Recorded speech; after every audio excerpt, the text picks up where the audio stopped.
Okay. When I come around here, you'll see it's basically built just like a bass boat in the sense of rod storage. Okay. And there's 6 rod holders down in this horizontal position here, so the reels will sit right about here. Okay. Makes it very nice. You've got tackle management here, right between the legs. Pop that up. You've got 2 tackle boxes that come with the boat here. Okay. You've got one under the seat. Okay. Right here. And as far as the seat goes, it's extremely comfortable. You can adjust the backrest here. Okay. It's got lumbar right here. Okay. Lumbar adjustment. Lumbar adjustment. You can raise the seat bottom up. They call this the vantage chair because you can raise it up to get a better vantage into the water. Kick it up like that. Adjust your seat. I just raised yourself 5 inches off the deck without ever leaving the seat. I'll be darned. So. Now, how did that bar work again? Grab it. Clean up. Just like this. Now you can cast. If you want to sit down, I usually grab it, let myself down. If I want it out of the way when I'm pedaling, just pull these 2 pins. Rolls to the forward. Now it's out of your way. Okay. Pull 2 more pins and it's off your boat completely. Okay. How shallow can you go with this? I see, you know, when I saw these on a trailer, the little paddles were down, sitting straight down. Right. With 1 foot forward, you can put this boat into 6-8 inches of water depending on the weight you have in the boat.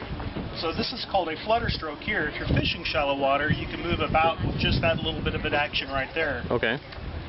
With the pedal straight down, that's your deepest length. That's about 14, 16, something like that, depending again on the weight that you have in the boat, but that's pretty typical of what I see. Okay. So about 16 inches of water. So you can fish streams with this. Oh, absolutely. Small streams. Absolutely. Just like you could in a regular kayak. If you're fishing that shallow water, just 1 foot forward, and we have a leash on board here. You can just hook that up. Now those pedals stay in that feathered position.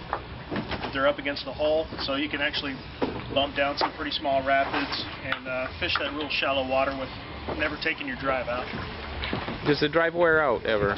You know, it is extremely durable. Everything on here that's wear items is either plastic that will shear in case you hit like a real heavy object, so it's easy to replace. That's the beauty of it. It's a very simple design. Everything else is built like stainless steel here, so it's extremely easy to maintain, extremely well built. I usually don't have to replace the sprocket for several years.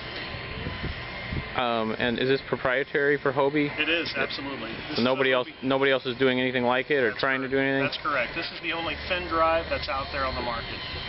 And how long have you guys had these? They have been in our boat, about 16 years now. Really? Do the math. But I haven't been seeing them until just recently. Yeah, they've been very coastal oriented, growing inland. Mainly the fishing is what's really catching on as far as seeing it here in the mid-US. So okay. Any disadvantages to it? Are there times where you just want to use the paddle? You know, that's kind of the beauty of the boat.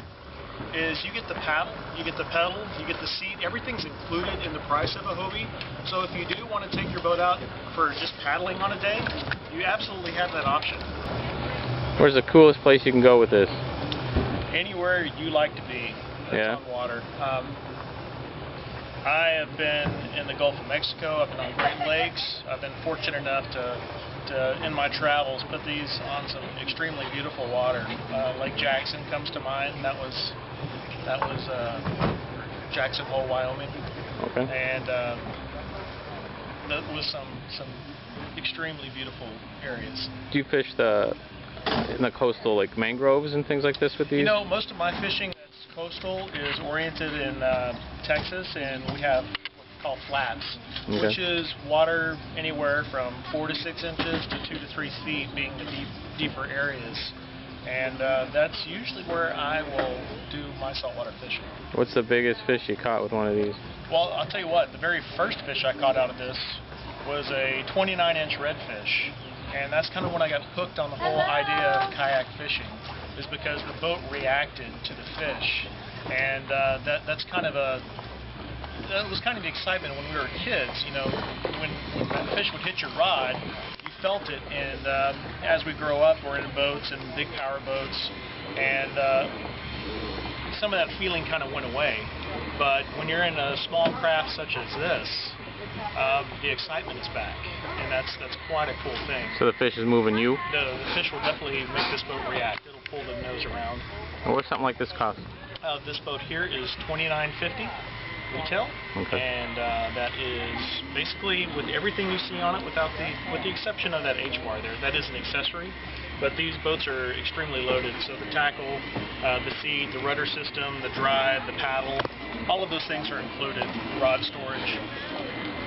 Have you fished with just a regular, standard, basic, run-of-the-mill kayak before, and how does that go? You know, the very first time I ever went kayak fishing, I was in a sit-inside, of all things. It had nothing,